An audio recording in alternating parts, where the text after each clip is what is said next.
बच्चा सब लोग समझो इधर। हाई स्कूल का महत्वपूर्ण प्रमुख रचनाएं काव्य ग्रंथ एवं उनके रचनाकार, यानी काव्य ग्रंथ से जहाँ से पूछा जाता है, ठीक है। वो जो पहले लिखवाए थे वो गद्य से था, और ये देखो समझो से जिस तरीके से हमने लिख दिया यहाँ पे पॉइंट वाइज, इसी तरीके से पॉइंट वाइज लिख लेना और पॉइंट वाइज ही याद कर लेना। याद करने में दिक्कत होती है, लेकिन इस तरीके से याद करोगे ना पॉइंट वाइज, और ये ब्रैकेट में लिख लोगे, इसको डिब्बा बनाकर देखो बढ़िया आराम से, तो याद भी रहेगा, ठीक है। समझो इधर, यहाँ पे देखो लिखा है, कटिए तो बताओ। हाँ, लिखा है भारत भारती, साकेत, जय भारत, नहुस, यशोधरा, द्वापर और पंचवटी, रंग में भंग, जयद्रथ वध। इसके रचनाकार कौन है? तो मैथिली शरण गुप्त हैं। पूछा जाए कि जय भारत के रचनाकार कौन है तो क्या बताओगे? कौन है?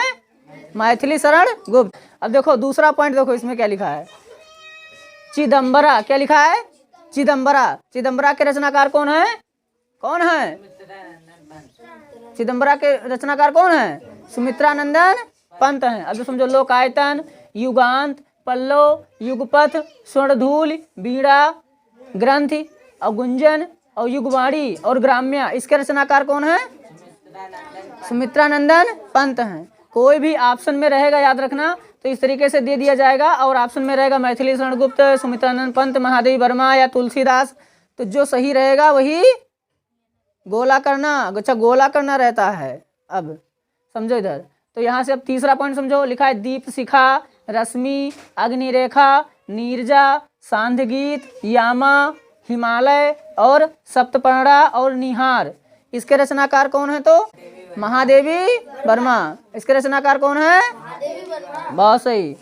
ये सब रचनाएं जो हैं इसके रचनाकार महादेवी वर्मा है। अब चौथा पॉइंट समझो, श्री रामचरितमानस, विनय पत्रिका, कवितावली, दोहावली, गीतावली, जानकी मंगल, पार्वती मंगल, रामाज्ञा प्रश्नावली, वैराग्य संदीपनी, रामलला नहछु, वैरवय रामायण, कृष्ण गीतावली। इसके रचनाकार कौन है? इन सभी रचनाओं के रचनाकार कौन है? तुलसीदास हैं, ठीक है। तुलसीदास के माता का नाम क्या था? किसको किसको पता है? तुलसी। और पिता का नाम याद है? चलो याद कर लेना। तुलसीदास का जीवन परिचय, जयशंकर प्रसाद का जीवन परिचय और सूरदास का जीवन परिचय, ये याद कर लेना, और उसमें रामचंद्र शुक्ल का जीवन परिचय, ठीक है। ये सब याद रखना। चलो इतना नोट करो, फिर